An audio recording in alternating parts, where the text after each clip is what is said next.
the Jacksonville Jaguars are playing in the divisional round. I think that's my first thought here, looking at this game and just talking about kind of how we got here. And this was a team that I think we were both relatively optimistic about heading into the year, in the sense that you thought they were a dark horse to win the AFC South. And we thought that Trevor, because of the underlying aspects of his game last year, could take a big step forward. But I want to go back and just think about how we were talking about this team even early last year, early in 2022, when Doug Peterson was hired as their head coach. I don't think anyone thought, oh, what a coup for the Jags.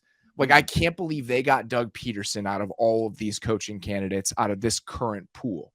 Doug Peterson might have been their second choice after the Broncos went and snagged up Nathaniel Hackett. Yeah. He wasn't considered this no-brainer. He's going to be an unmitigated success. Like, the Jags weren't that attractive of a destination. And I think what he has done with that team, with that offense, and even if they're a heavy underdog this week, and even if this is where it ends for them in 2022 or the 2022 season, the line is pointed so far up based on what you've seen from him and from Trevor this year. Absolutely. And the Trevor aspect was, I figured over time it would work out as long as the situation stayed non-Urban Meyerish, and as long as it became somewhat normal. And when Doug Peterson got hired, that's kind of how I felt. I was like, oh, that's fine. That's kind of just how I felt. That's fine. Okay. Offensive coach. All right. I'm fine with that. Even if maybe in Philly, I didn't, some of the stuff felt a little too gimmicky, and this is just me a year ago, how I thought about Doug Peterson. Turns out maybe that was quarterback led with how they ran that offense. It's hard to do that sometimes. It's hard to be like, all right, how much of it was Wentz and how much of it was Doug Peterson? And then, last couple of years that offense were pretty ugly. But then you look at what happened with Wentz since, and then you look at what Doug is doing now. And then I think it's easy to look back and say, for an entire season, Carson Wentz was the MVP frontrunner before he got hurt in 2017. Doug Peterson oversaw an offense that made Carson Wentz into the MVP frontrunner, and then he won a Super Bowl with Nick Foles. And what happened in that a couple of years after, obviously, was messy, and there was a pretty ugly divorce, and there were power struggles and a million different things we can relitigate. But I think that what we've learned this year is that Doug Peterson is a pretty darn good football coach. And my biggest takeaway when you look at both of these teams is that this game is just a reminder of how crucial it is, whether it's your first season as a starter, your second season as a starter, to make sure that you pair your young quarterback with the right situation and the right play caller. Because now that you have this Peterson-Trevor Lawrence partnership in Jacksonville, I think everyone's rightfully very excited about that. And then we've seen what that sort of partnership can wrought in Kansas City over the last 5 years, creating the best offense in football. And that's what everyone has said with Andy Reid and Patrick Mahomes. They'll have quotes. I think Chad Henne had a quote before they won the Super Bowl. They did a whole blowout article about how Andy Reid and Mahomes are kind of muses for each other, and how they kind of almost like they see the game the same way. And that leads to a lot of their creativity and what they want to attack and all that. I think that's what's going on with Trevor and Doug. You can see they communicate a lot. Doug Peterson used to play quarterback. That helps a lot. Just having a guy that's played NFL quarterback is a huge advantage to have in your room, especially when somebody that actually knows how to use their experience, more so as a backup and everything of that sort, and going, hey, you have to go through it this way. And also understanding players make plays sometimes and players ad lib sometimes, like the QB sneak Trevor Lawrence had. He just totally for the 2-point was totally on him. And Doug's not coming out and going like, yeah, he shouldn't have done that. He's like, no, players see things and players make plays. He understands how the NFL works. That's really helpful for having a guy have confidence coming from college. Not all of these guys have NFL experience, have watched the game and understand it. It matters so much. But I want to give Doug his flowers so much with how this Jaguars offense has looked. And this is going to be a theme for a couple teams we talk about over these couple shows, is just understanding the personnel. And the guy I always come back to is Evan Ingram. And that's because when they signed Evan Ingram, I was like, he can't really catch. He's a vertical only guy. He can't really block. And then he goes with Jacksonville, and he's been wonderful. And how Doug Peterson uses him is wonderful. Uses him as a horizontal stretcher, not just a vertical guy. You would get him in yak opportunities, using him as the bubble guy. Like when they run bubble screens, they're using Evan Ingram, the tight end, as the guy. There's not a lot of teams that do that. Kelsey's one with the Chiefs, but not a lot of teams do that. But understanding, hey, this guy has some strengths and not some weaknesses. I'm not going to have him block a D end every play. I'll have him on the move. Just that's what Doug Peterson is. It's just understanding what his players are. I'm only going to have Christian Kirk in the slot. I'm not going to try the outside stuff. getting these guys in the proper spots and using them well. That's good coaching, and that's what Doug Peterson is. I think we can have a similar conversation about the Chiefs. Coming into the year, the Jags, even if you're optimistic about them, maybe they win the AFC South, but their offense has been better than I think anybody could have anticipated. It's been a true top 10 offense. Evan Ingram has been better. Christian Kirk is somebody that a lot of people scoffed at that contract, and we'll see what it looks like in the long term, but he's been really central to their success when he's been kind of a centerpiece of an NFL passing game the way that he is. I mean, when they need an explosive play down the field, they have to build it through Christian Kirk. And that's those deals. Christian Kirk has like a $6.5 million cap it this year. You pay for that deal in year 2 and year 3 when those guarantees linger. But in the short term, it has been very beneficial for them. Yes. And I think we can have the same kind of revisionist history or hindsight conversation about the Chiefs. The Chiefs weren't supposed to be the best offense in the NFL this season, according to most people. I know that you were very bullish on Mahomes, but I think we're not doing a live show, so no one can see my face right now. I think most people assumed at the very least there would be a small step back as they navigated this transition period after trading Tyreek Hill. And that's not what happened at all. And I'm guilty of this. There are times where I just forget to talk about the Chiefs and I forget to appreciate the Chiefs offense because in my mind, it's like, oh, the Chiefs are just supposed to be good.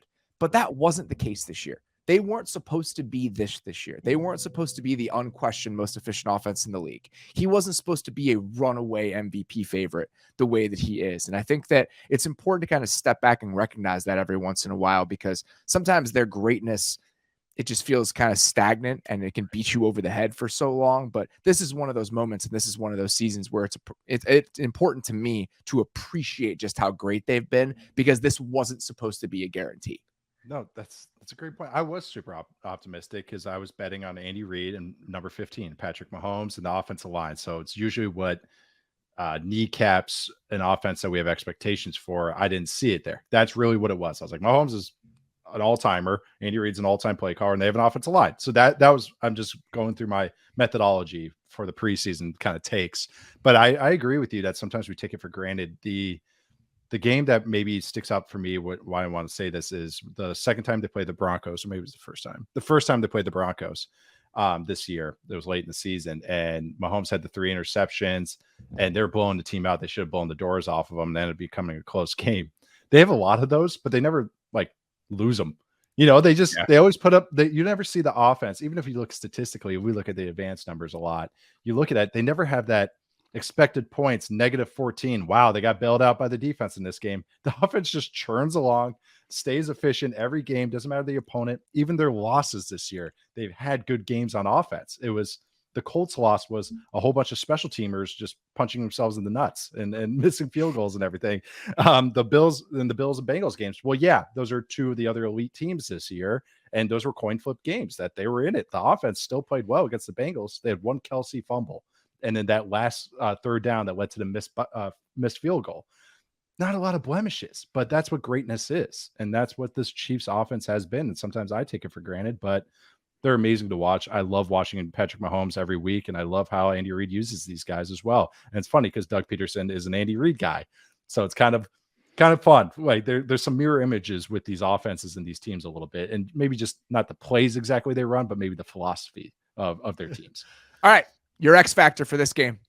My X factor is Travis Etienne, and I've mentioned his name a few times already, but not only as a rusher and a receiver, and ripping off explosive plays, because I think that's what you have to.